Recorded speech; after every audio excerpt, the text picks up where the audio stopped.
So ayan, tapos na yung gun band, kaya pwede na tayo ulit magbukas ng air gun. Pinadala ito sa akin kahapon lang. So dito na kaagad siya bilis. Pasensya na kayo, matagal tayong walang video kasi nga gun band. So dito tayo sa paggawa ng mga buong air gun na ngayon lang ulit tayo naka-umpisa po.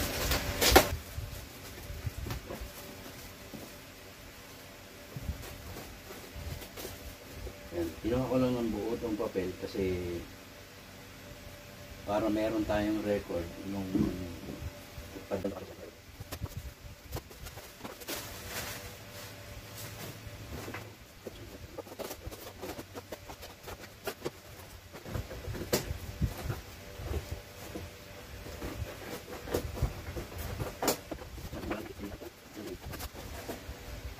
So ito siya. Itong ganitong type ng air gun, marami na tayo. Nandito na siya. Hindi na tayo bago sa ganitong type ng air gun. Yun yung aking ginawang pang-tiksay dati. Ganito po yun.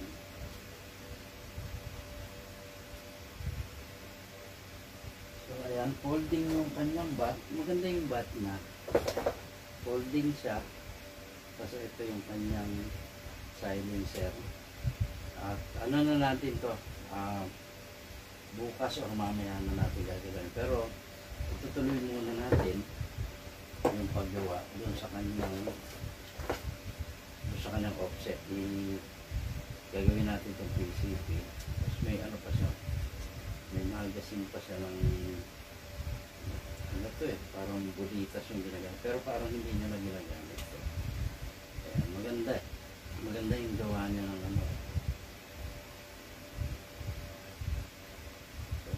Ang barrel na kasi nito hindi natatanggal, kaya dito papainitan natin to para matitouch. So ayan, tuloy ko muna yung paggawa ng, kasi alam kong darating siya kaya sinalang ko na yung offset niya. Yan, check natin kung may laman. Baka may laman pa ito wala nang hangin. Putulin muna natin to. Puputulin ko muna para magawang isukatan natin yung offset, yung tangkay niya. Maganda naman ito kasi makapal yung tube niya. So, wala na naman siya laman. So ayan, testing na natin.